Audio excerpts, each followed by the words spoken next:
Bienvenidos, queridos amigos, a esta nueva edición del Mercurio ahora nunca. Bueno, Scott Bessent diciendo que el estrecho se va a volver irrelevante porque los iraníes han abusado del control sobre él.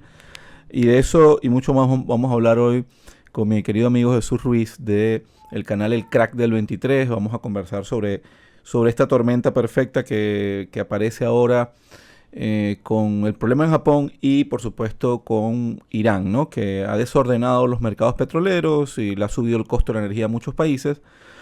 Y bueno, Jesús nos va a ir explicando esto. Recuerden, el crack del 23 arriba en el título van a ver que está el link, así que de una vez los invito para que se suscriban a ese canal. Bueno, Jesús, ¿cómo estás, querido amigo? Tiempo sin vernos, creo que más de 2 años que no hacíamos nada juntos. ¿Cómo estás? Estoy bien, sí, es verdad, hacía mucho tiempo y digo, jolín, vamos a intentar un poco explicar a la gente qué está ocurriendo y qué les va a pasar, porque Así realmente es. de eso va el programa de hoy. Lo que va el programa de hoy es explicar primero que se sitúen qué es lo que está ocurriendo, que quiten toda la paja, que quiten todos los árboles, que se vayan para atrás y que vean el bosque, que vean lo que de verdad está ocurriendo. Así es, importante siempre eso, separar los árboles del bosque. Bueno, saludos a todos los que están ingresando, por supuesto vayan colocando ahí sus preguntas, yo las voy a ir seleccionando. Y bienvenido a Herencias Intangibles 8153 que se acaba de hacer miembro del canal. Bueno, bienvenido querido amigo Aida Caicedo, Kiyols, todos los que están ahí conectados, mi amigo Marcelo Rousseau.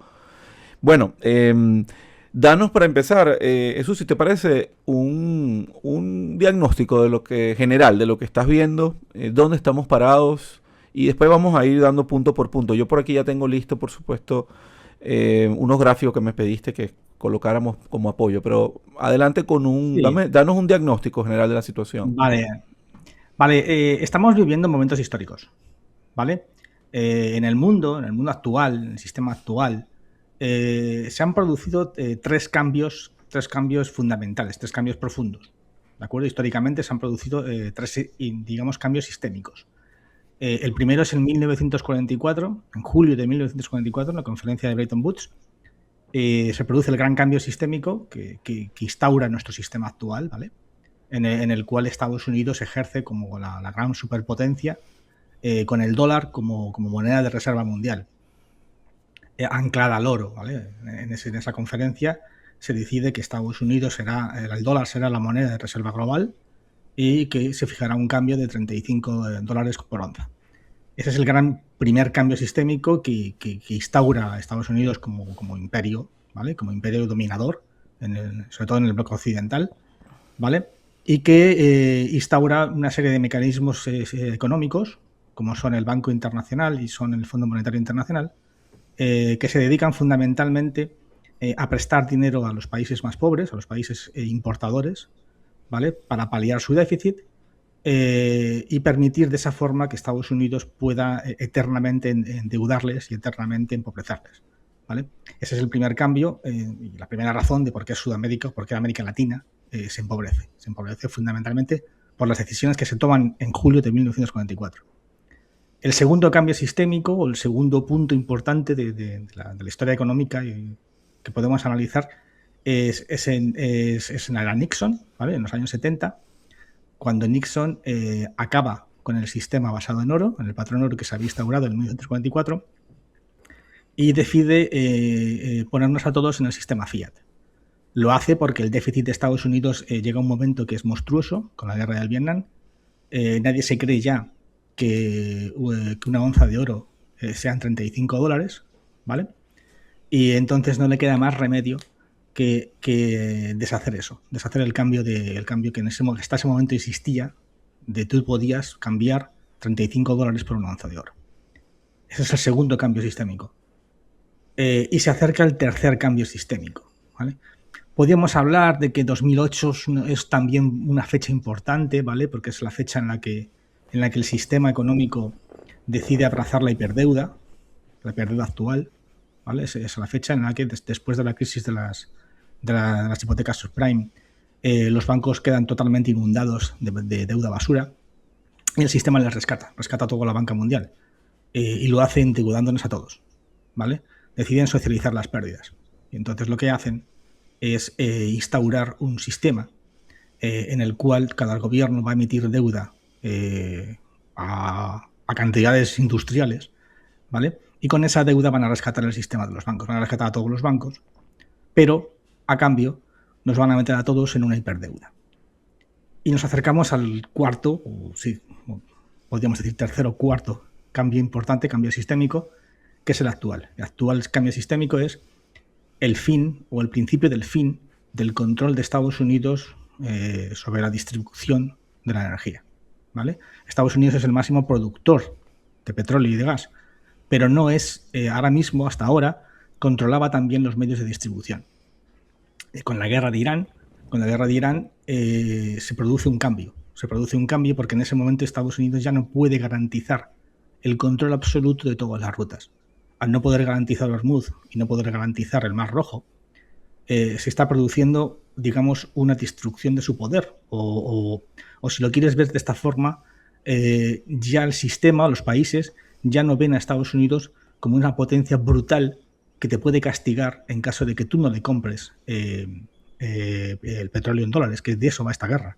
Esta guerra va de eso. Para que lo entendáis un poco, cuando el sistema Fiat cae, cuando se instala un sistema Fiat, Estados Unidos se da cuenta que ya no tiene la conversión de 35 dólares a onza de oro, con lo cual ya no tiene el control, podría arriesgarse a perder el control de las divisas. Entonces decide hacer un control energético. El control energético se basa en que los países productores de energía, como Arabia Saudí, van a vender todo su petróleo en dólares y los excedentes que les quedan de dólares, lo van a invertir en bonos de Estados Unidos, ¿vale? De esa forma Estados Unidos puede seguir incrementando su déficit, puede seguir pagando su mega ejército gratis. Lo hace gratis, ¿por qué? Porque a medida que se va endeudando, a medida que va creando déficit, ese déficit en forma de bonos del tesoro se lo van comprando los países que necesitan comprar petróleo en dólares, o los países productores de petróleo que tienen un excedente. Es la forma que Estados Unidos domina el mundo, con los petrodólares. Ese petrodólar empieza a tambalearse en 2017, 2018 y le ajustan un golpe muy duro en 2022-2023 con la guerra de Ucrania. En ese momento Estados Unidos congela los activos de reservas en dólares que tiene Rusia y el resto de países se da cuenta de que ya sus activos en dólares no son refugio y empiezan a migrar de forma masiva hacia el oro. Es el gran boom del oro. Las reservas de muchos países, sobre todo los que están fuera de la órbita de Estados Unidos, empiezan a cambiarse por oro. ¿Qué está ocurriendo? La guerra de Irán puede acelerar ese proceso. Podemos verlo, vamos a ver en las gráficas, cómo más países van a empezar a dejar de comprar el petróleo en dólares, ¿vale? ¿Por qué? Porque Estados Unidos ya no tiene el control absoluto y total del mar. Esa es la clave, ¿vale? Eso es lo que está ocurriendo. 2026 se está convirtiendo en el 1956 del Reino Unido. Para que lo entendáis un poco. El Reino Unido deja de ser un imperio no después de la Segunda Guerra Mundial. Realmente el momento en el que el Reino Unido deja de ser un imperio es en 1956. ¿Por qué? Porque en 1956 Nasser, en Egipto, nacionaliza el Canal de Suez. Gran Bretaña había ejercido el control de los mares a base del control de las rutas. Controlaba Gibraltar, controlaba, por ejemplo, las Islas Malvinas, controlaba el Golfo de Omán, controlaba el Canal de Suez. Pero en 1956, al nacionalizar Egipto el Canal de Suez, lo que hace el Reino Unido es conquistar el Canal de Suez. Pero Estados Unidos amenaza al Reino Unido con sacar toda su deuda y dejarle completamente arruinado. Estados Unidos tiene que recular y tiene que retirar sus tropas. A partir de ahí muere el Imperio Británico. Al no garantizar el control de las rutas, el Imperio Británico deja de tener sentido y lo que se produce es la descolonización. Estamos en un momento histórico parecido, ¿vale? Para que os saquéis una idea, Antonio, estamos en ese momento. Estamos en el momento en el que es el nuevo imperio, el de Estados Unidos, el que tiene un problema con sus rutas. Estados Unidos está en una situación sin salida, en un callejón sin salida. Tiene dos opciones.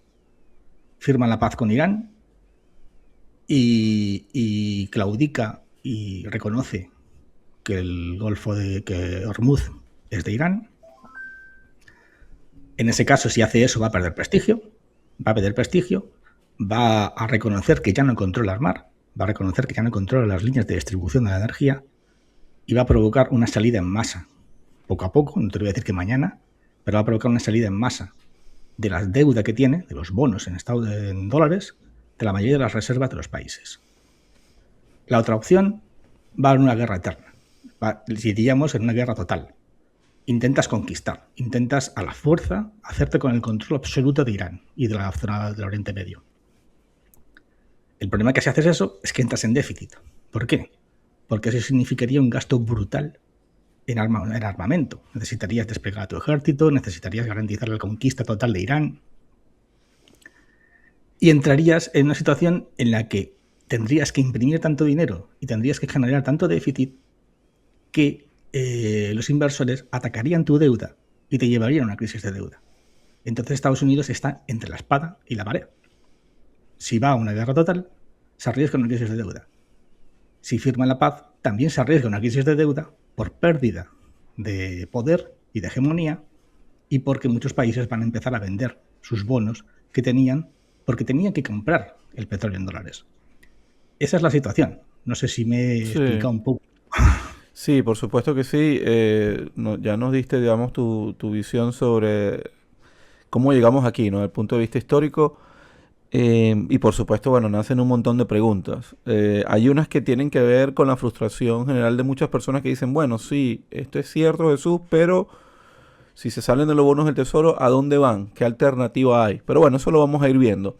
¿Te parece ¿te parece si entonces vamos compartiendo algunas de las imágenes que... Vamos viendo para que la gente empiece a entender un poco de qué va esta historia. El problema es este, el conflicto es este. Olvidaos, esto no va de un conflicto de nuclear, nada, eso es humo. Olvidaos de eso, eso es humo. Esa es la excusa. Esto va de un control de distribución de la energía. Estas son las armas de destrucción masivas de Irak, pues evidentemente es humo. Sí, o sea, es humo. O sea, realmente esta guerra, Estados Unidos no se mete en esta guerra por el tema nuclear. A Estados Unidos, hombre, sí, le puede importar, le puede interesar, lo que tú quieras. Pero lo que realmente busca Estados Unidos es el control de la energía. ¿Por qué? Porque el problema que tiene Estados Unidos es que tiene un déficit enorme. Tiene casi 40 billones de dólares norteamericanos, ¿vale? Que serían 40 trillones en el sistema americano, ¿vale? De deuda, que le generan un inmenso gasto en intereses a medida que van venciendo. A medida que esa deuda va venciendo, tienen que pagar esos intereses y esos intereses se llevan un porcentaje enorme del dinero de Estados Unidos. ¿Qué ocurre? Eso va subiendo. Como va subiendo Estados Unidos necesita un coste de energía muy barato para que la inflación no te coma. ¿Vale? Si la inflación va subiendo, los intereses de los bonos de esa deuda van subiendo. Entonces lo que hace Estados Unidos, la única forma de paliar eso, ¿vale? Es teniendo un precio de energía muy barato, un precio de energía que garantice que tu inflación es baja. Si consigues eso, paras esa subida o por lo menos la ralentizas. Probablemente al final acabes igual, una crisis de deuda, pero por lo menos la ralentizas. Tú eres el máximo productor. Estados Unidos lleva años realizando unas producciones de petróleo masivas de récord en récord. Eso no tienes problema. El problema es que tienes que garantizar que todo eso que estás produciendo, ¿vale? Tiene libre comercio y está garantizado al 100% su transporte. Pero para garantizar eso, Estados Unidos en 2023 se encontró con un problema. Se encontró con el problema, en 2024, de los hutíes en Yemen. Vio cómo rápidamente los hutíes atacaban a barcos en el Mar Rojo y eso encareció el transporte y encareció el precio del petróleo. Entonces Trump lo que ha querido hacer ahora es atajar ese problema. Primero, hacerse con el control de Venezuela, ya que el petróleo que necesita Estados Unidos es un petróleo pesado, es un petróleo agrio, es el petróleo que tiene Venezuela. De esa forma te garantizas el suministro en caso de que el conflicto vaya más. Y una vez garantizada Venezuela, lo que hizo fue atacar Irán. ¿Vale? ¿Por qué? Porque si atacas Irán, Irán es el régimen que arma y que da dinero a Yemen, a los hutíes. Si te cargas Irán, te cargas a los hutíes. Si te cargas Irán, controlas Hormuz y garantizas el control de los mares, tanto en Hormuz como en el Mar Rojo. Garantizas la distribución de la energía y garantizas un precio energético bajo que te garantice una inflación baja y te impida que acabes en una crisis de deuda por la subida de los intereses en los bonos. Si quieres pasamos a la siguiente gráfica. Sí, y importante también decir, Jesús, que el tema no solamente es doméstico en los Estados Unidos, recordemos que hay países aliados importantes, como el caso de Japón, que es el mayor tenedor de deuda de Estados Unidos, que necesita también una energía barata. Si sube, esta gente va a buscar dólares donde sea para pagarla, y lo que suelen hacer es vender bonos del tesoro. Ok, aquí vemos esta segunda lámina, o paso a la Sí, siguiente. no, pasa aquí, sí, lo hablamos rápido. ¿Qué está ocurriendo ahora? Al crearse la guerra de Irán, ¿vale? El precio de la energía ha subido mucho. Todo lo estáis viendo. La mayoría de que me estéis escuchando estáis viendo cómo os está subiendo el precio del combustible, ¿vale? Esto va a generar inflación. En esta gráfica que os pongo, lo que está diciendo la gráfica es que el problema del gas, porque al fin y al cabo el 30% del gas mundial sale del Golfo Pérsico, sobre todo que Qatar es uno de los países productores de gas mayores del mundo y sus fábricas han sido dañadas. Entonces, tanto gas como fertilizantes, ¿vale? Porque los fertilizantes salen del gas, están en peligro. Esto hace que las producciones agrícolas de este año, o sea, del segundo semestre del 2026, y las producciones agrícolas de 2027, porque esta es una gráfica, esta es una noticia, está de un informe de Estados Unidos diciendo que vamos a ir a un récord en los precios de la agricultura del año que viene, ya no de este año, del año que viene. Te están diciendo que nos espera un 2026 muy inflacionario, no poco, muy inflacionario. Entonces, si quieres pasar a la siguiente. ¿Qué va a ocurrir? ¿Va a ocurrir algo parecido de lo que pasó en 2021, o sea, 2022-2023? Pues probablemente nos acerquemos. 2022-2023, como muchos os recordáis, con la guerra de Ucrania y el problema que tuvimos de gas de finales de 2021, el gas se multiplicó por 4 por 5 el precio. Fijaos en la gráfica. Ese pico que veis ahí en 2022, o sea, en verano del 2022, es un pico, ¿vale?, que elevó la inflación a casi el 10% en Europa. Por lo menos aquí en España llegamos al 10%, en algunos países de Europa se llegó mucho más. ¿Por qué? Porque mucha gente cuando ve la inflación solamente mira el precio del petróleo, pero se olvida de que el gas es 6 veces más inflacionario que el precio del petróleo. El gas es muchísimo más inflacionario. ¿Por qué? Porque afecta directamente a la energía, a Al las hogar. fábricas, Sí. al hogar, y afecta directamente a la comida, porque afecta directamente a los fertilizantes y a los precios de agricultura. Dime, Antonio. No, no, sí, te estoy escuchando perfectamente. Pasamos a la siguiente. Sí, pasa. Si tú combinas lo que está pasando con el gas, los precios que estamos viendo ahora ya en el gas, por ejemplo, en el gas europeo, cómo se ha doblado de precio, si lo combinas con la situación de las reservas de petróleo, esto es una gráfica sobre las cuatro grandes reservas de petróleo, las reservas estratégicas, las de diésel, las de gasolina y las de queroseno. Estamos en mínimos históricos. O sea, en Estados Unidos en toda su historia, nunca había llegado a esos límites tan bajos en reservas. ¿Qué ocurre? Trump, en un desesperado intento de evitar que la inflación se le dispare y se cepille su deuda, está sacando reservas de petróleo a límites que pensábamos que no se podían llegar.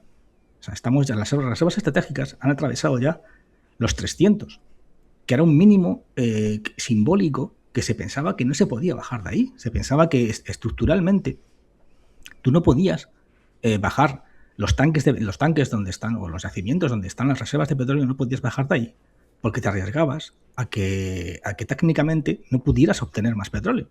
Para que la gente lo entienda, esto es como un vaso de granizado de limón, ¿vale? Si tú te tomas un granizado de limón, es hielo con limón. Claro, mientras la cantidad de líquido supera el hielo, tú vas absorbiendo el limón. Pero cuando absorbes casi todo el líquido y solo te queda hielo, ¿vale?, ya no puedes absorber más. Es lo que le está pasando a las reservas de petróleo. Estados Unidos se está arriesgando a llegar a una zona en la que ya no puedes absorber más. Es más, está llegando a una zona que en caso de que, por ejemplo, tengas un conflicto con China, no tienes reservas de petróleo con las que reaccionar. O sea, está, digamos, apostándoselo todo a todo. O sea, se está jugando el todo por el todo.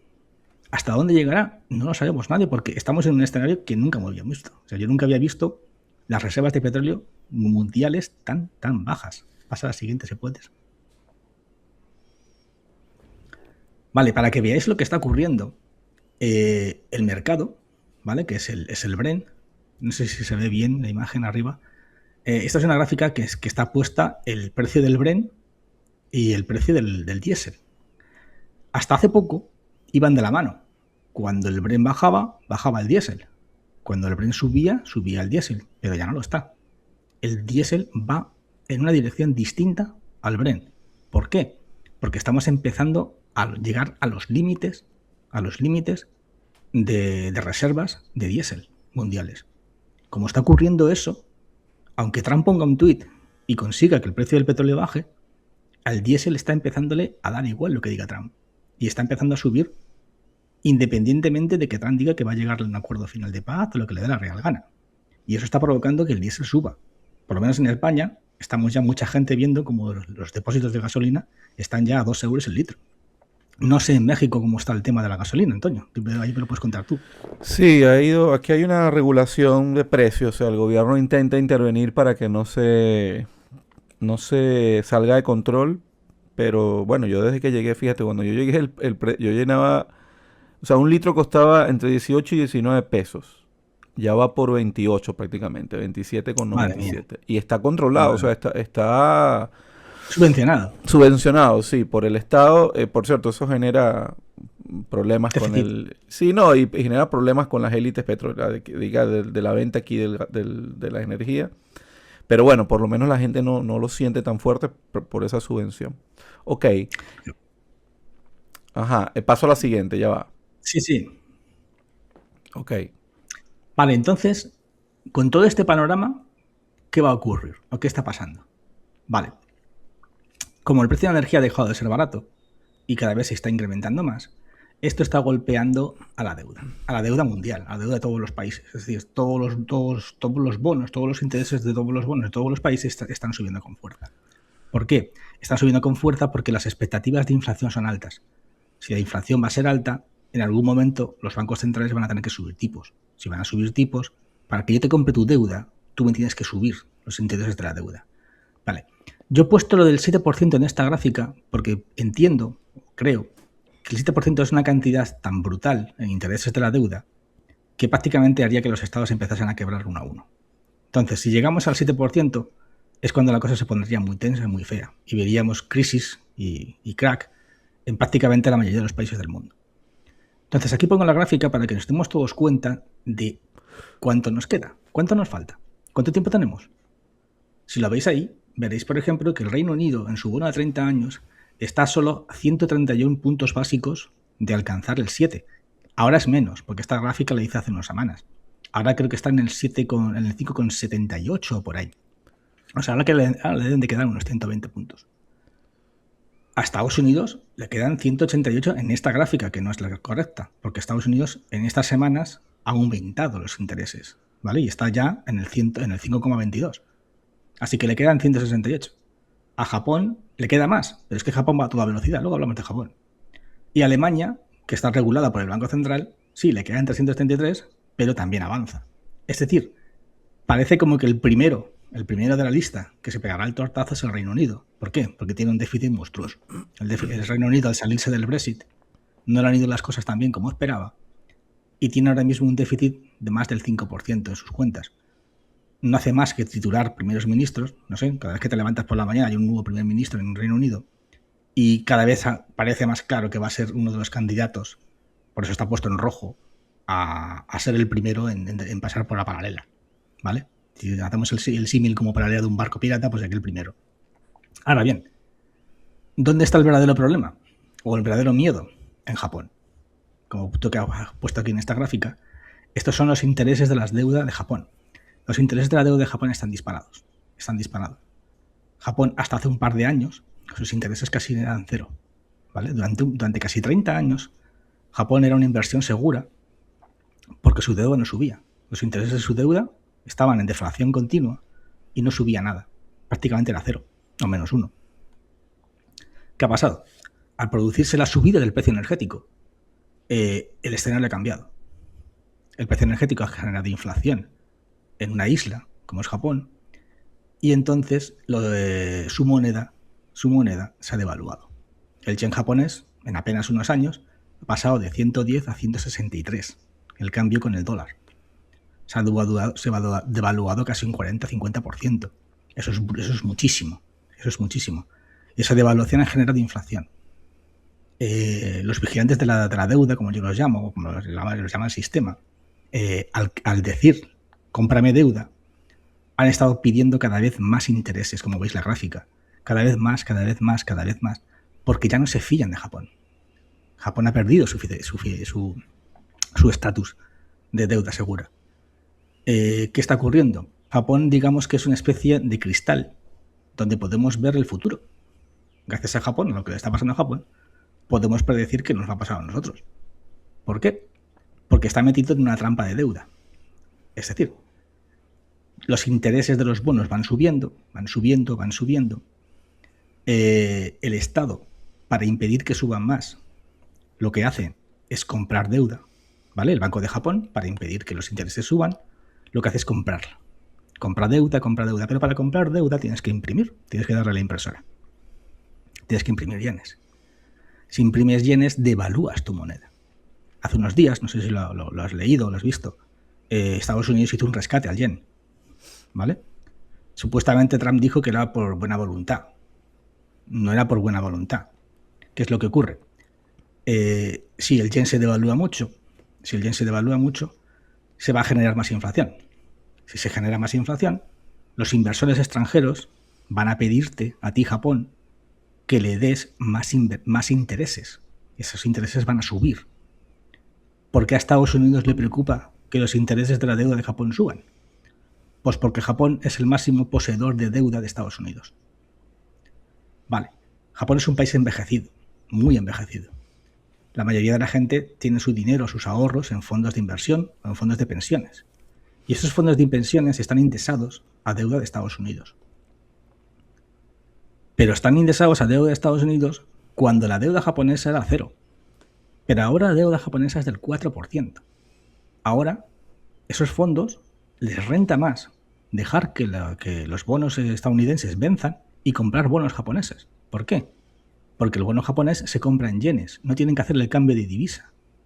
Si haces el cambio de divisa, te renta mucho menos el bono estadounidense a 5,2 que el bono japonés a 4.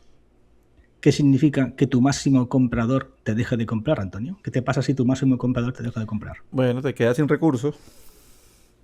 Te quedas sin demanda.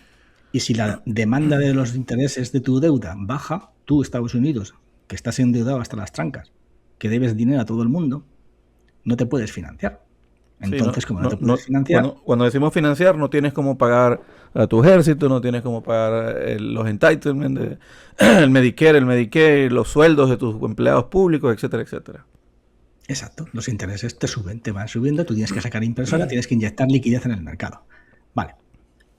Como cada vez la masa monetaria que tienes que imprimir o que tienes que inyectar es mayor por todo lo que te estoy contando, toda esa masa monetaria es una montaña de liquidez. ¿A dónde va esa montaña de liquidez? A la bolsa. El milagro de la bolsa que estáis viendo estos años no está el milagro. El milagro de la bolsa realmente está ocurriendo porque Estados Unidos no para de aumentar su déficit y no para de inyectar liquidez.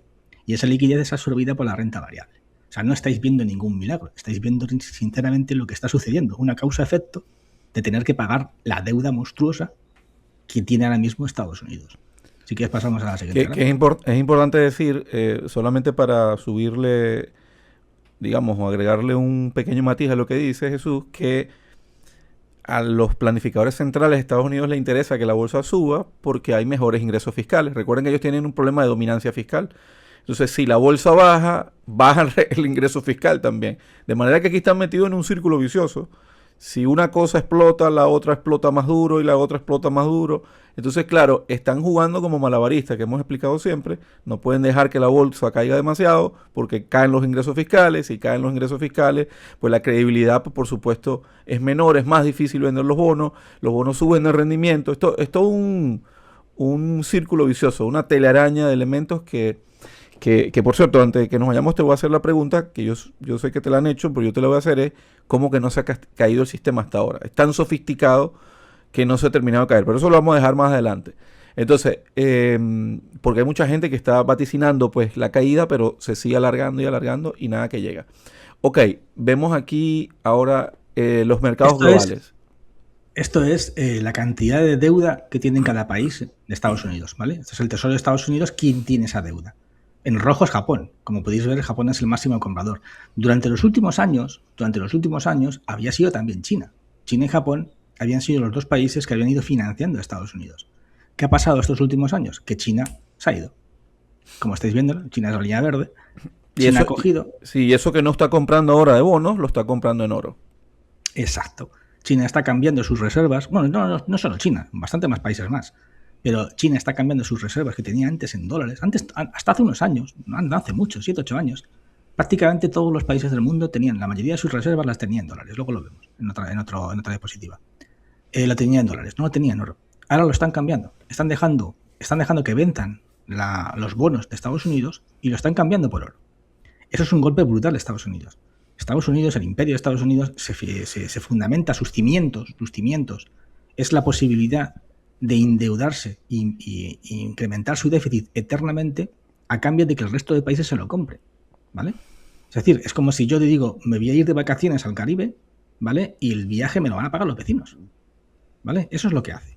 O sea, yo voy a montar un mega ejército y ese mega ejército no lo voy a pagar yo, lo van a pagar los vecinos. Ahora bien, como estáis viendo, los vecinos están dejando de comprar, están dejando de comprarle. Si los vecinos te dejan de comprar, tú ya no te puedes ir al Caribe. Ese es el problema, ese es el miedo que tiene Estados Unidos.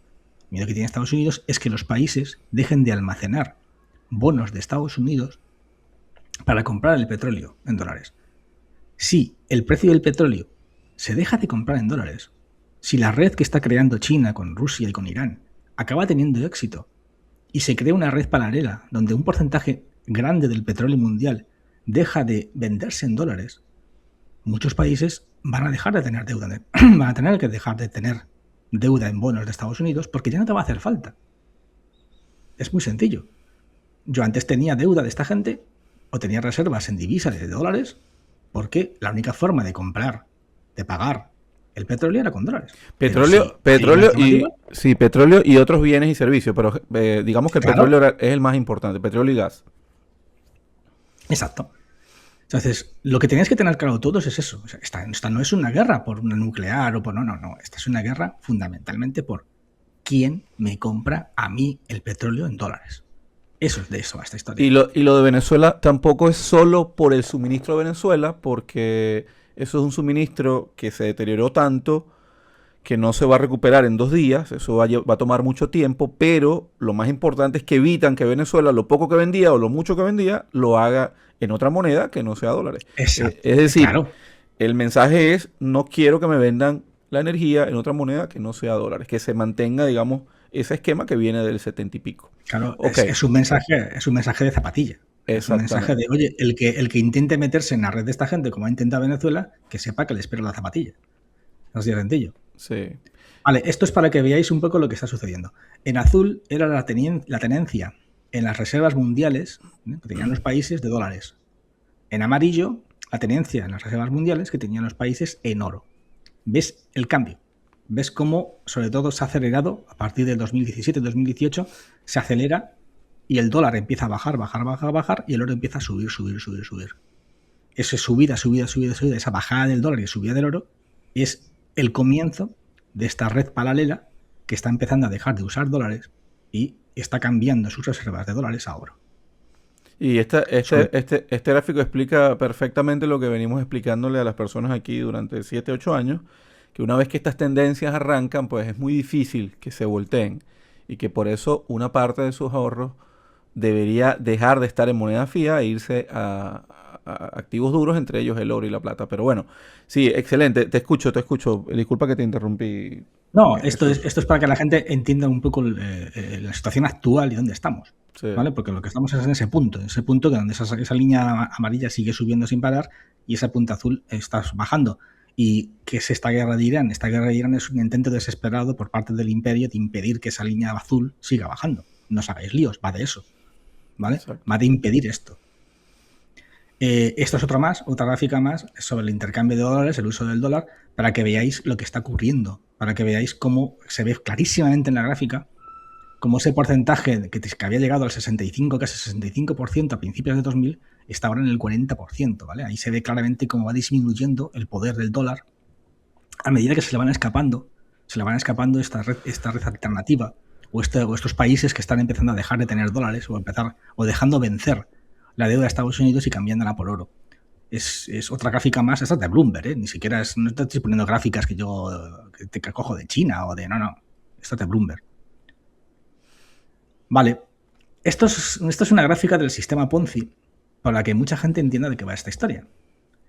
Si sabéis alguno, el sistema Ponzi se basa en que tú vas pagando a los inversores nuevos con el dinero de los inversores, a los inversores antiguos les pagas con los inversores nuevos. ¿Qué significa esto? Tú montas un negocio o dices que has montado un negocio y dices a la gente que invierta. En realidad no existe ningún negocio. La gente te da su dinero.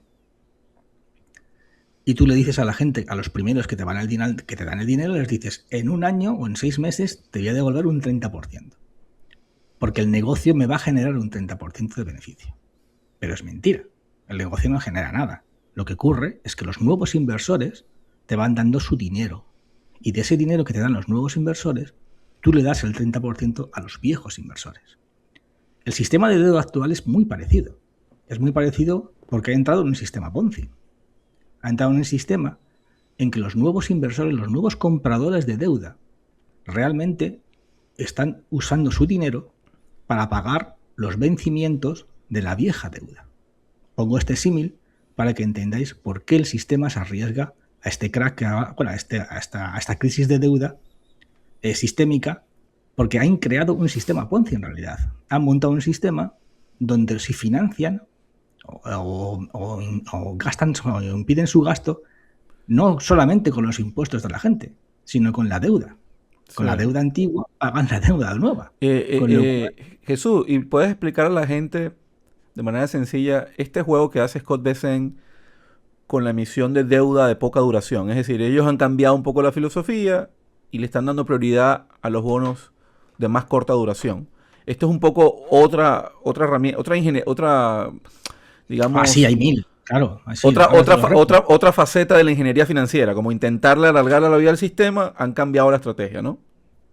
Sí, es como los repos, los repos de un día. Por ejemplo, utilizan los repos de un día. En un día, ¿vale? Hacen esto, ¿vale? Van generando deuda con los vencimientos y lo hacen a muy corta duración para que genere intereses y van aumentando aún más la bola, ¿vale?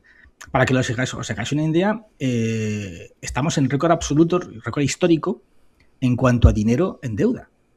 Nunca en toda la historia los inversores en su cartera habían tenido tantísimas acciones compradas o apalancadas con deuda apalancada.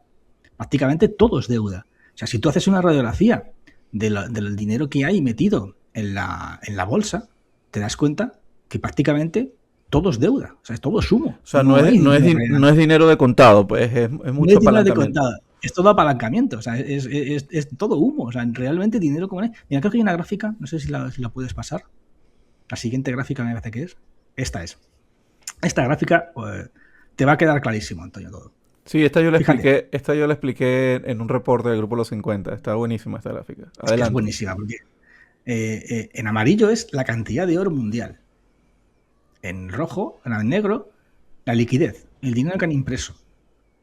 Y en rosa es la deuda. Como veis, la deuda triplica al dinero fiat, al dinero que es por imposición, que ni siquiera es existente. Pero es que el dinero existente en realidad multiplica por 4 el dinero de verdad. Digamos que el dinero duro, ¿no? El dinero en oro. Con lo cual, realmente la deuda es 10 veces el dinero existente. Y ahí te das cuenta y dices, oye, y entonces, si todos los deudores decidiesen al mismo tiempo exigir que le pagues la deuda, ¿habría dinero? No, porque solamente tenemos una décima parte de ese dinero. Solo tenemos una décima parte. Y las otras 9 partes sería quiebra. No sé, creo que es bastante claro lo que está sucediendo. Este gráfico, yo expliqué este y otro que te dejan totalmente claro exactamente a dónde vamos a parar. O sea, esto es insostenible, pues esto que está viendo es insostenible y también te dice cuál es la respuesta. Pero bueno, hay gente que todavía le cuesta entenderlo. Ok, y aquí tenemos que es el sueldo medio anual, aquí en este caso de España en onzas de oro, del 75 al 2026. Este es de España, pero te lo puedo aplicar a México si quieres. Pero No, vamos, está es lo bien, mismo. es lo mismo. Esta gráfica es para que la gente entienda cómo han sido empobrecidos, ¿vale? O sea, si tú, por ejemplo, tú dices, yo me acuerdo que a principios del 2000 mi padre pues ganaba tanto dinero y ahora, pues mira, por ejemplo, al principio del 2000 en España, por ejemplo, el sueldo medio eran 56 onzas de oro al año, ¿vale? Al año. Hoy, 2026, si hacemos el cambio de euros a oro, el sueldo medio es de 5,8 onzas. Wow. Es decir, 10 veces menos en oro. ¿Vale? Si tú coges y dices a tu jefe, oye, a mí no me pagues en dinero fiat de Monopoly, a mí págame en oro, porque no me fío, ¿vale? ¿Cuánto quieres? Pues dame mi hora. No, tu oro es un pendiente. ¿Qué? ¿Un pendiente? ¿Un anillo? Ni siquiera llega anillo. ¿Y eso es todo lo que gano en un año? Sí, 5,8. Cuando antes, hace en principios de los 2000, tendrían que pagarte 10 veces más cantidad en oro. Para que te hagas una idea. Pero eso mucha gente dice, oye, yo me acuerdo que las casas antes eran mucho más baratas y ahora es una locura. Claro, porque las casas han absorbido la inflación. Y como han absorbido la inflación, las casas en realidad, si tú haces la comparativa, no han cambiado mucho en oro a su precio. Incluso probablemente estén más baratas que en los años 2000 en oro. Lo que ocurre es que al cambiar la moneda fiat, que han inyectado una locura de cantidad de dinero para pagar las deudas, para pagar los vencimientos de la deuda, para pagar pensiones y para pagar todo, ¿vale? Han devaluado la moneda hasta este punto, hasta el punto de que ahora vale 10 veces menos. Pero el sueldo no ha subido. Claro, y el crédito bancario, o digamos que el esfuerzo bancario privado lo dirigieron estos últimos 40 años a dos activos particulares, las casas, el mundo inmobiliario y el mundo bursátil, que son las dos burbujas más grandes que hay. Pero fíjate que esta gráfica de SUB explica algo interesante, que yo siempre lo explico a mi manera, que es por qué la gente tiene que prepararse ante la ingeniería financiera. Esto es increíble lo que tú mostraste, porque fíjate, en el 2000 te pagaban 56 onzas de oro y hoy estás en 5.6. Esto es transferencia de riqueza silenciosa. ¿En qué sentido? Absoluta. Claro, ¿en qué sentido? Ya la gente no puede comprar activos.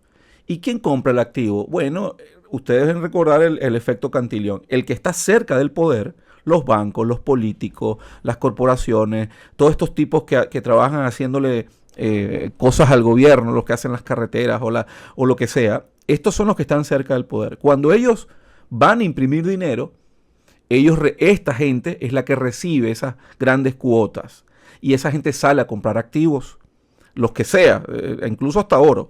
El de oro es el menos, porque esa es la burbuja más pequeña que hay. Pero en todo caso compran casas, compran tierras, compran carros, compran todo lo que es riqueza, pues digamos, muchas acciones, bonos, etcétera. Cuando esa ventana se cierra, el resto que derrama, que ya es muy poco, que derrama en la sociedad, ya los precios han subido. Y ya la gente los va a comprar muy caro si es que puede. Entonces, este gráfico es brutalmente bueno porque te dice cómo han ido poco a poco con el dinero fiat, mostrándole la ficción a la gente del dinero fiat, que están bien. No, lo que están es perdiendo poder adquisitivo. Y el que se queda con los ahorros en el banco, peor todavía. Ok. Claro. Ok, pasamos al siguiente gráfico, Jesús. Pasa a la siguiente. Ok. Vale, esta es la proyección. ¿Qué está ocurriendo? A medida que el sistema fiat va cayendo, a medida que los bancos centrales de los países tienen que inyectar más dinero para poder evitar comprar su propia deuda y evitar que los intereses se disparen y acabe en una crisis de deuda, la moneda se devalúa. Como la moneda se devalúa, quien absorbe esa devaluación es el oro. Y como el que absorbe la devaluación del oro, esta es una proyección a tan solo 4 años. Ni siquiera me estoy yendo a 20 o 30 años. Es una proyección a 4 años, Antonio. Sí. Y en esta proyección a 4 años, fíjate, en esta proyección, en el caso de que yo tenga razón con todo lo que os estoy contando del gas, de los fertilizantes, del petróleo, y vayamos a una era inflacionaria en estos próximos 4 años, lo normal es que para 2030 el precio del oro esté en 10.000. En $10.000 la onza. Fíjate, $10.000 la onza. En los años 70, cuando se instaló el sistema fiat, una onza eran $35. Ahí te das cuenta el tortazo que nos han dado con el sistema fiat. Y entonces, ¿qué ocurre? Pues que claro, todo el dinero se iría otra vez a, como dices tú, activos duros, se iría a casas y a oro, ¿vale? Pero muchísimo más rápido, a una velocidad mucho más brutal de la que hemos visto ahora. Bueno, ¿Vale? Eso es un poco claro, el tortazo nos los dieron durante 40, 50 años, pero ellos ya compraron todos los activos. O sea, esta gente que son la sobreproducción de élites, ese grupo ya compró las grandes tierras, las más fértiles. Tú vas a, qué sé yo, a París y la zona donde viven los ricos, bueno, esas tierras, esos edificios, esos centros comerciales, esos centros, incluso muchos medios de producción, de los más importantes lo tienen ellos. O sea, al final compraron todos los activos, ¿no? Claro, porque el sistema fiat provoca eso. O sea, la hiperdeuda provoca eso. O sea, la hiperdeuda beneficia a quien tenga más liquidez, a quien tenga más activos. Sí. O sea, el que tenga más activos va a recibir más deuda. ¿Por qué? Porque lo va a recibir en unos intereses más bajos. Y va a comprar más, y va a comprar más. De esa forma tú eliminas y destruyes la clase media es inexistente, y solo tienes una pequeña población hiperrica, con todo comprado y todos los medios poseídos, y una extensa masa de población hiperpobre, viviendo en habitación. Sí, eso es importante decirlo, lo que dijiste ahorita, eso en cuanto a que el que ya tiene activos, el rico pues, y que está metido en el juego, cerca del poder, efecto Cantillón, ese va a recibir una tasa de interés muy distinta a que yo voy a pedir, a la que me van a dar a mí cuando yo quiera comprarme un carro o una casa, o incluso una tarjeta de crédito. El interés de él es mucho más, digamos, beneficioso para él, y para nosotros es mucho más criminal. O sea, claro, porque se supone que él es más fiable que tú. Tú exacto. Tienes un duro, o sea, tú eres muy pobre y me arriesgo a que no me pagues, por lo tanto tu porcentaje es enorme. Para ellos mi riesgo es mayor, pues exacto. Claro, exacto. Ellos tienen más dinero y su riesgo es menor, por lo tanto ellos van acumulando y acumulando y acumulando. Exactamente. Bueno, y aquí nos vamos con esta última que es el GDP real. ¿Qué es lo que va a ocurrir? O sea, ¿a qué te lleva todo el sistema? ¿A qué te lleva la hiperdeuda? Te lleva la estanflación. Te lleva la estanflación de cabeza. ¿Por qué? Los países tienen que evitar cada vez que estalla la crisis de deuda. La forma que tienen que evitar que estalle la crisis de deuda es rebajar los intereses de la deuda. ¿Por qué? Porque es lo que más el gasto les supone. La forma que tienen de rebajar la crisis, de rebajar los intereses de la deuda, es imprimiendo, devaluando más su moneda. Cada vez devalúan más su moneda. Como cada vez devalúan más su moneda, cada vez la gente puede adquirir menos.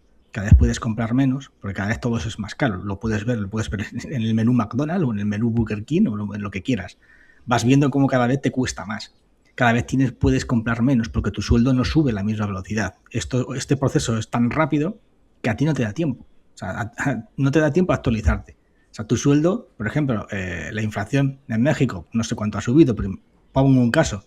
La inflación a lo mejor puede subirte un 30% y a lo mejor tu sueldo te sube un 10%, con lo cual tú eres un 20% más pobre.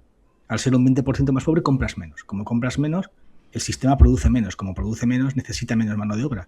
Si a eso le metes la IA, cada vez hay más despidos. Las empresas ya no ganan dinero en acciones produciendo más. Muchas veces ganan dinero en acciones despidiendo a gente.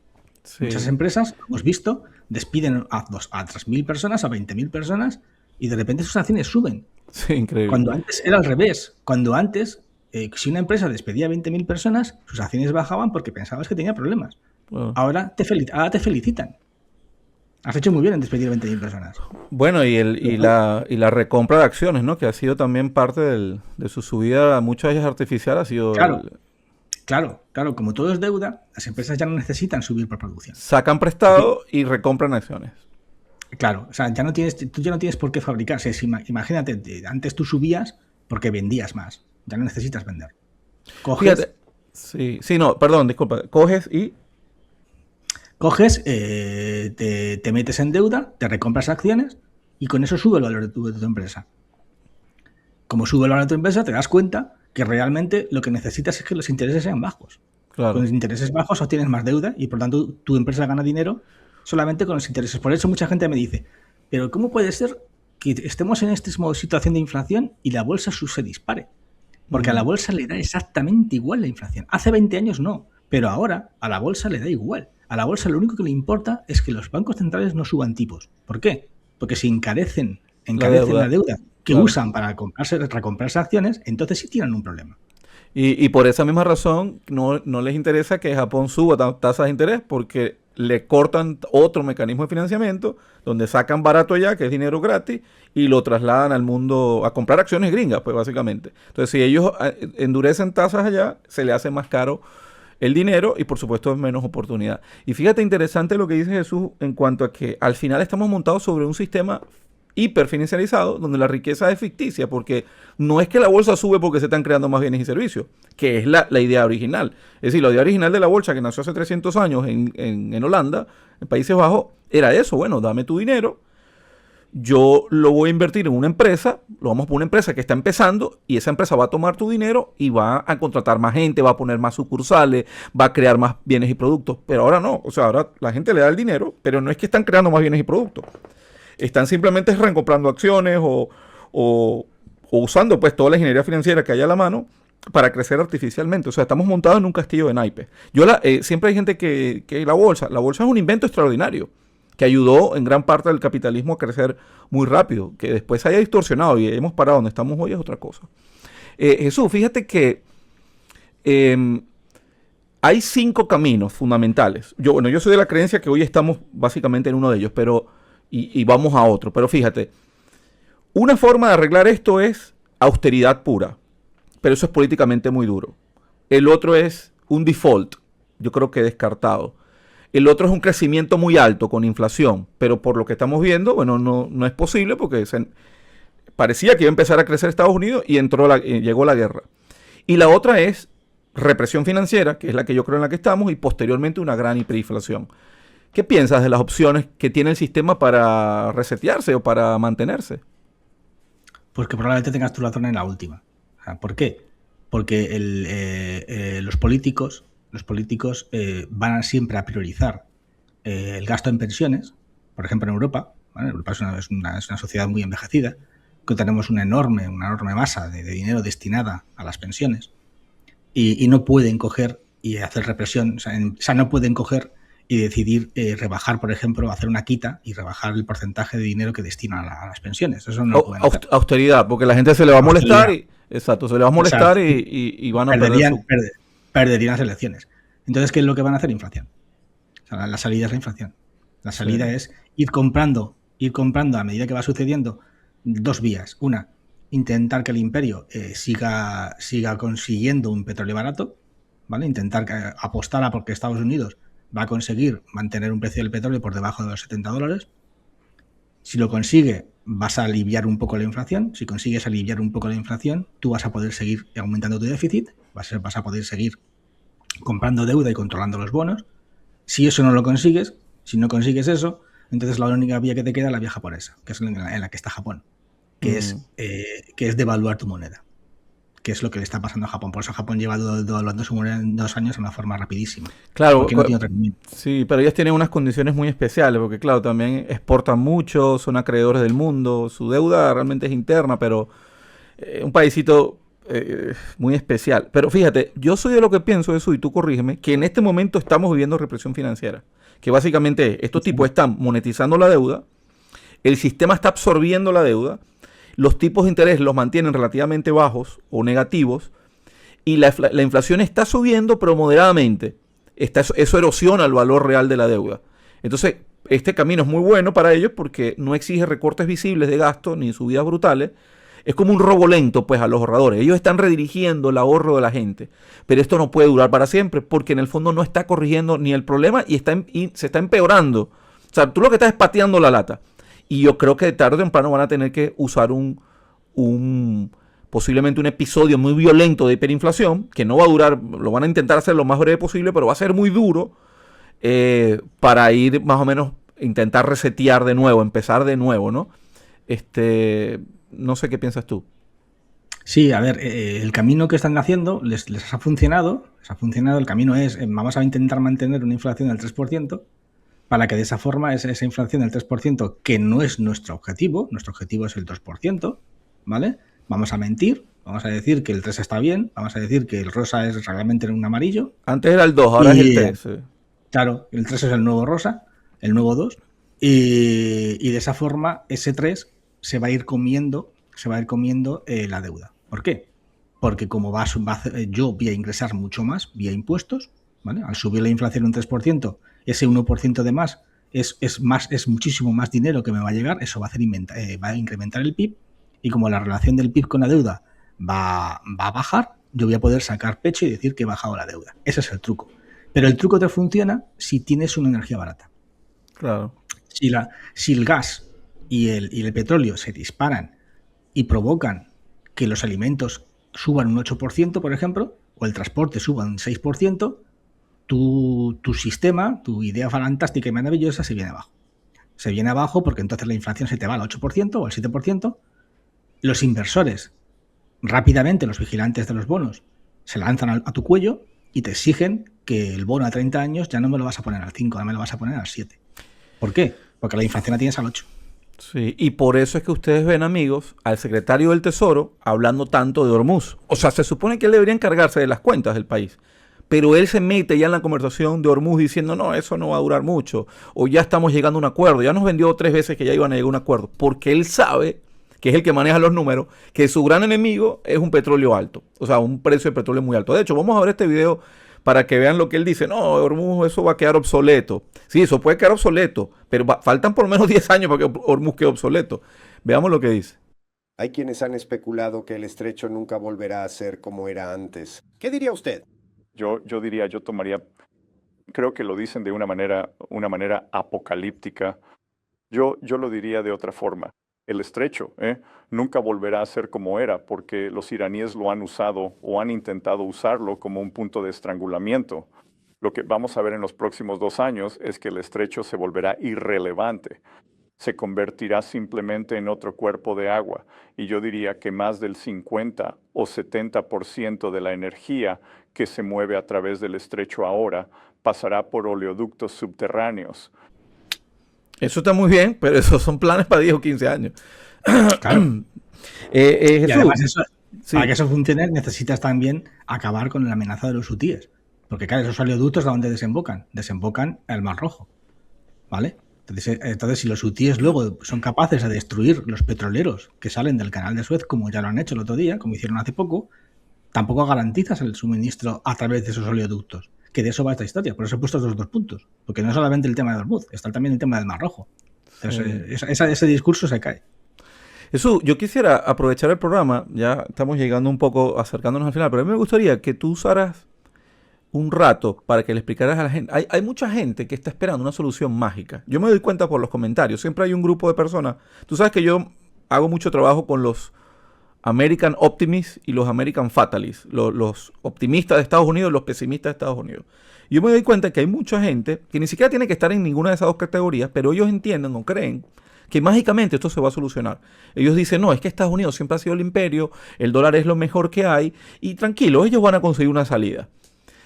En el fondo, se autoconfirman porque dicen, sí, pero es que por lo menos Antonio, Jesús y el que sea, tienen años hablando de esto y el sistema sigue andando. Todo sigue bien, claro, es la ranita ahí, ¿no? Se está perdiendo por adquisitivo todos los años, pero el sistema sigue andando. ¿Cómo le explicarías a estas personas que no hay una salida mágica y que, hombre, haz el intento mínimo de no confiar en los políticos, ni en Estados Unidos, ni en nadie, e intentar prepararte un poco porque se nos viene, como dices tú, esto es un cambio histórico, lo que dijiste al principio, esto es un cambio de régimen histórico, esto no es que hay que subir tasas o bajar tasas, no, esto es otro tema. ¿Cómo le explica entonces a las personas esta increíble sofisticación del sistema que le permite mantenerse y seguir y seguir? Fíjate lo que hicieron con la FIMA. Se agarraron un truco financiero, un gimmick, para permitirle a un país extranjero que entregue de prenda los bonos del tesoro a cambio de dinero. Es decir, Estados Unidos le dijo a Japón, no me venda los bonos porque me vas a ocasionar un problema.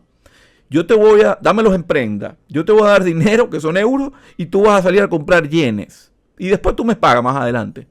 Eso ya se les acabó, por cierto, porque el yen volvió a bajar, pero es muy sofisticado el sistema y se mantiene y se mantiene. No sé si me explico, trata de darnos tu idea en cuanto a todo esto. A ver, lo primero es que la gente tiene que entender que esto es un proceso evolutivo, ¿vale? El sistema no va a caer de la noche a la mañana, ¿vale? El Imperio Romano tardó siglos en caer, ¿vale? Desde que empieza la crisis del Imperio Romano hasta que cae pasan 100 años. Entonces tiene que empezar la gente a pensar que esto no es tan fácil, que esto no es que, aunque tú digas el problema, ¿vale? Aunque tú digas, oye, hay un agujero en el barco y yo veo que va entrando agua. ¿Vale? Y te digan, no, pero aquí estamos aquí en el barco tranquilamente. Pues sí, pero es que el agujero va subiendo. El agua va subiendo, ¿eh? Yo veo ya que el agua ya me llega a la rodilla. El agua me está llegando a la rodilla. Sí, pero siempre llevas 3 años diciendo lo del agujero. Jesús, ¿eres un pesado con el agujero? Sí, pero es que el agua ya me llega a la cintura. Es verdad, llevo 3 años, pero es que el agua me llega a la cintura ya. O sea, y llegará un momento en el que el agua directamente llega a la cabeza. ¿Vale? Y entonces la gente dirá, ¡ay, no se podía saber! ¿Pero cómo íbamos a saber que nos íbamos a ahogar, Jesús? No lo entiendo. Nadie dijo nada, nadie nos dijo que nos íbamos a ahogar. Y entonces tú te quedas con cara diciendo, pero si llevo 6 años diciéndote, tío, que está llegando el agua. Que el agua sigue subiendo. Y eso es lo que tiene que ver la gente. O sea, la gente tiene que hacer un trabajo memorístico, o sea, un trabajo de memoria, decir, ¿cuánto me costaba a mí la cesta de la compra hace unos años? ¿Cuánto le costó el piso a mi hermana hace 10 años? Para que se dé cuenta cómo el sistema va arruinándolo poco a poco. Va provocando que cada vez su capacidad de compra sea menor. O sea, tú no estás cayendo de golpe, estás cayendo poco a poco.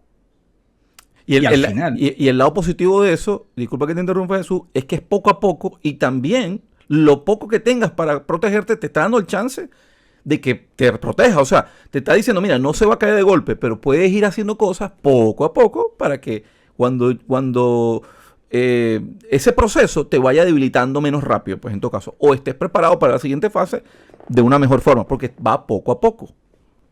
Claro, por eso yo he puesto la gráfica antes que te he puesto de los puntos que quedan hasta el 7%, para que la gente lo pueda medir, ¿vale? Porque si tú coges una gráfica de la deuda, lo vas a ver. O sea, tú coges una gráfica histórica de hace 10 años de los intereses de la deuda de Estados Unidos y ves cómo los dientes de sierra cada vez van más hacia arriba. Con lo cual dices, eso es un proceso que va a terminar en el colapso. Entonces, lo que pasa es que estamos viendo a cámara lenta.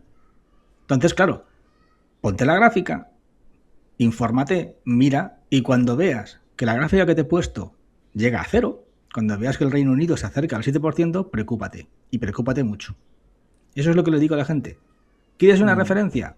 Mírate, en cuanto se alcance el 7, la situación no es que se ponga mala, se va a poner malísima, pero malísima para todos. Entonces, tenlo claro. O sea, porque a mí me pasa igual en mi canal, también me dicen, ¿pero cuándo va a haber el crack? ¿Cuándo va a haber esto? ¿Cuándo va a pasar esto? Sí, porque la gente está esperando un titular, o sea, como la película. O sea, están esperando con la película que diga, se cayó. Pero es que no es que se cayó, se está cayendo. Y te están dando chance a que salgas de la moneda fiat y vayas buscando activos duros poco a poco. Pero la gente está esperando eso, él se cayó. Y eso es complicado. Y mucha gente me dice, ¿pero por qué no hay un crack en la bolsa? ¿Cómo es posible que no haya un crack en la bolsa? Digo, mira, la situación de la bolsa es tan brutal, es tan grande, es tan horroroso, que si cae la bolsa cae el sistema. Por lo tanto, claro, es demasiado grande para caer. No sé si has escuchado también esa teoría de que hay tanto apalancamiento y tanta deuda que ya no puede provocar un crack. No, y no van a dejar que caiga tampoco, por lo que habíamos hablado de los ingresos fiscales. Es decir, la van a proteger. La van a proteger todo lo que puedan porque... lo que pasa es que esto es importante, la bolsa no va a caer, pero en términos relativos con el oro, no le está ganando el dinero real, está subiendo, pero no le está ganando. Ahí es donde yo le digo a la gente, sí, la bolsa va a subir, pero hay sectores mejores que eso, que están mucho más baratos. De hecho, por lo menos a mí me gusta la bolsa de Japón, me parece que está muy barata en relación con la de Estados Unidos y que ahí sí hay empresas reales, muy productivas, que existen, Estados Unidos necesita para su reindustrialización. Bueno, como tú y yo sabemos, el oro físico, empresas productoras de materias primas, todas esas son mejores situaciones. Pero eso no quiere decir que la bolsa vaya a caer, no, va a subir, pero en relación con el oro no le va a ganar. Claro, tú fíjate, mucha gente te dice...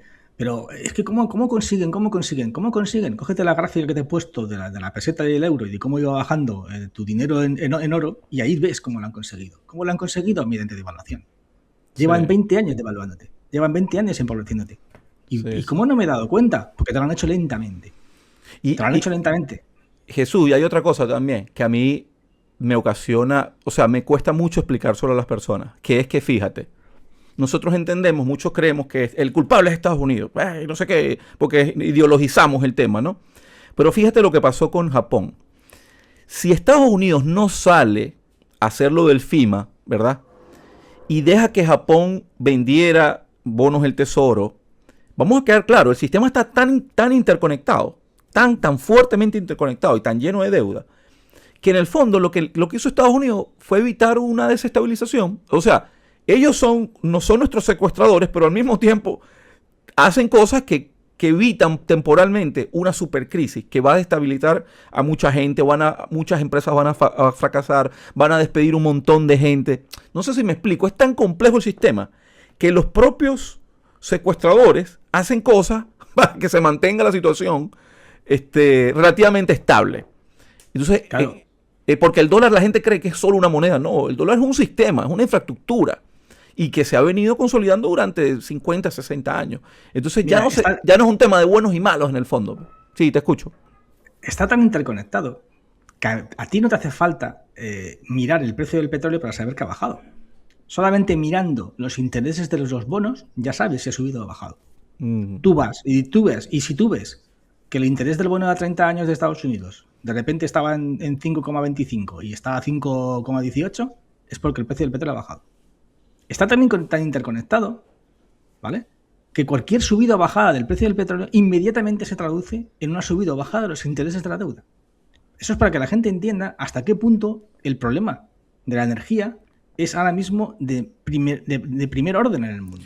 Por eso esta guerra. Esta es una guerra energética. Siempre lo ha sido, pero la gente finalmente hoy tiene más oportunidad de entenderlo más fácil.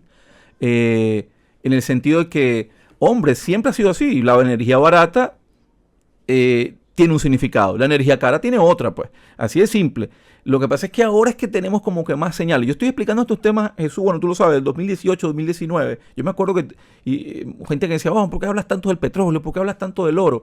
Hombre, porque esto hoy es aburrido. Claro, pero no solamente que es importante. Estas son las conversaciones que vamos a tener en el futuro. Yo lo decía en el 2019. Estas son las conversaciones que vamos a tener en el futuro. Bueno, y fíjate, hoy todo el mundo está hablando de energía, de oro, porque es que era inevitable. Pues, o sea, al final tienes que hablar de las cosas que no puedes imprimir.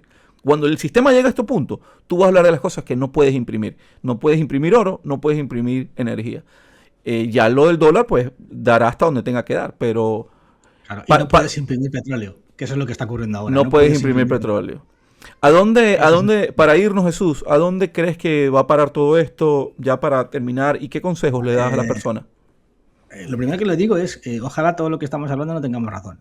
Eso es lo primero que le digo. ¿Por qué? Porque si tenemos razón y esto vamos a una inflación alta y esto acaba en una crisis de deuda, yo no quiero vivir una crisis de deuda, ¿vale? Claro. La crisis de deuda es la peor cosa que puede ocurrir. O sea, de todas las cosas malas que pueden pasarte, la crisis de deuda es la peor. Entonces, lo primero, ojalá, tanto Antonio como yo estamos equivocados, ¿vale? Eso es lo primero. Mal nos vale.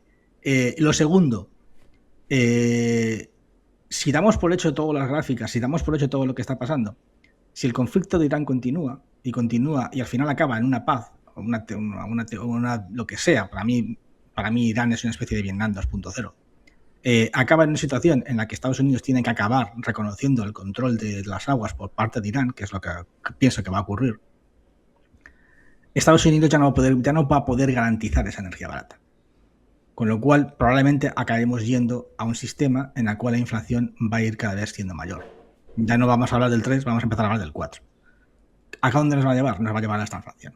Y probablemente nos acabe llevando a esa subida de los bonos. O sea, la trampa que estoy viendo en Japón, o lo que estoy viendo en Japón, la trampa de la deuda en la que está metido Japón, pienso que es lo que nos va a ocurrir. En algún momento esos intereses acabarán alcanzando el 7, probablemente Reino Unido, ya habéis visto en la gráfica, será el primero que llegue ahí, y acabará provocando, pues como tú has dicho antes, una especie de reset del sistema. El sistema fiat caerá, por eso digo que hay 4 hitos y que estamos viviendo el cuarto. Estamos viviendo no estamos viviendo nuestro 1944 o nuestro año 70 o nuestro, como lo quieras ver, nuestro año importante, este o el que viene. O no, me equivoco y es dentro de 2 años, pero acabará sucediendo. El sistema fiat no se podrá mantener eternamente, acabaremos viendo cómo sucumbe y habrá otra cosa. ¿El qué? Esa es la gran pregunta. Tú has traído un montón de invitados y seguro que cada uno te habrá dado su opinión en cómo será el próximo sistema. No lo sé. Yo sí sé que no será un sistema fiat. Eso sí lo tengo claro. Sí, no lo puedes resetear con un sistema fiat. Tiene que ser un híbrido basado en activos reales que no puedas imprimir. Hay gente que piensa que pueden ser una cesta de materias primas, gente, por supuesto, donde el oro juega un papel importante. Bueno, hay varias teorías, pero de eso podemos hablar en otro programa. Jesús, te quiero agradecer. Por supuesto, gracias aquí a mi amigo Carlos, que acaba de dejarnos un superchat, Carlos López.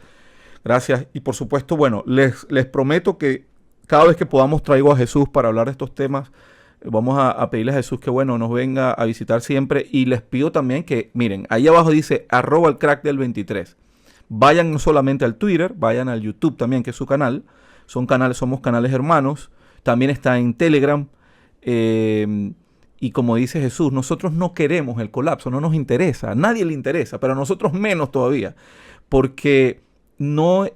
O sea, una vez que nosotros entendemos esto, yo quiero que ustedes entiendan que cuando ya uno estudia la historia financiera económica y se da cuenta de cómo ha sido difícil antes este tipo de crisis, se les aseguro que ya nosotros estamos rogándole, pidiéndole a Dios todas las noches para que salga Scott Bessent y se invente algo que no va a salir, porque no existe. No hay un Superman pues, que va a venir con una... Pero al mismo tiempo tenemos el deseo que no suceda, pero sabemos que lo más probable es que no hay una buena resolución. Y por eso nos preparamos y advertimos a la gente que busque las herramientas para prepararse. No es que nos guste el fatalismo, no, todo lo contrario. Simplemente que conocemos de historia financiera y sabemos que todas las monedas han perecido, las monedas de reserva, que todos los sistemas fiat tarde o temprano terminan teniendo estos problemas, donde al final es un super ciclo de deuda y tienen que resetearse. Esto no es la primera vez, esto que está pasando. Simplemente que está pasando en unas nuevas condiciones. Y entonces usamos estos canales para pedir a la gente que se prepare, y cada quien a su manera, pues, ¿no? Te quiero agradecer entonces, Jesús. Recuerden, @elcrackdel23. Y a ustedes, amigos, pues que nos tengan allí en el mercurioon.com. Saben que estamos ahí siempre poniendo lecturas gratuitas. Estamos en Twitter, estamos en Facebook y estamos, por supuesto, en el grupo Los 50. Ayer tuvimos nuestro live del mes de julio. Hombre, me preguntan aquí si sigo viviendo en Mérida. Sí, yo de aquí no me voy. Ya yo tengo casa, familia, el béisbol, aquí todo está. Jesús, te mando un fuerte abrazo entonces. Venga, nos vemos, Antonio, cuando quieras. Y Chao, un placer. amigos. No, Venga, por favor. hasta luego.